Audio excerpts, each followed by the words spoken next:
vis dažniau tenka girdėti, kad žmonės ima plauti galvą senoviškom priemonėm, vargsta su duona, su kiaušiniu ir todėl, kad pramoniniai šampūnai nusausina plaukus, dirgina odą, plaukai pasidaro nušiurę arba atsitinka kokių nors dar didesnių bėdų. Tai visą tai suprantama ir gal gali būti kaip variantas, bet vis dėlto nėra būtina taip vargti, yra ekologiški ir natūralūs šampūnai gaminami jau dešimtmečiais, jau kai kurie ir 50 metų, kaip pavyzdžiui Obri, ir juose nėra visų tų dirginančių ingredientų, kurių mes natūralu norim išvengti ir kad mūsų plaukai būtų gražus ir šukuosena tokia, kokią mes norim, o ne kokią padaro mums ploviklis. Tai pagrindiniai ingredientai,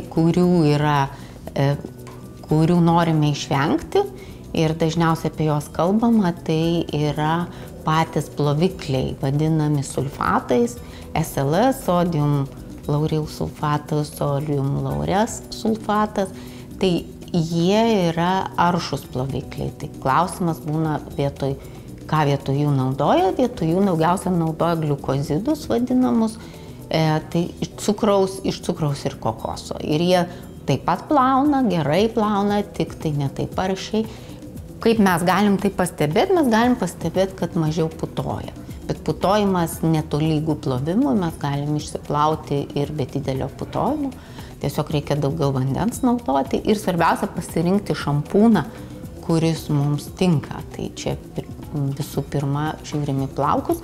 Jeigu plaukai labai švelnus, tai pavyzdžiui lūvos su moliu itin švelnus, Odylic, Britų sertifikuotas, ekologiškas, pagal aukščiausią standartą sertifikuotas.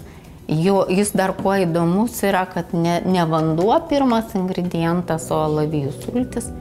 Jeigu plaukai tokie maždaug kaip mano, kur plauti yra ką, tai mėlynos linijos, mėlyna spalva yra Obri.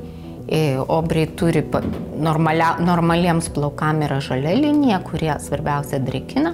Mėlyna linija stipriau plauna, o tokie rausvi yra su specifiniu poveikiu, kaip, pavyzdžiui, šitas šampūnas tinka nuvargusiem ir išretėjusiem plaukam, nes biotinas ir ženšenis skatina plaukų augimą ir nėra jokio vargo su tokiais šampūnais plauti, tik tai, aišku, kol priprantam ir pasirenkam sau tinkamą.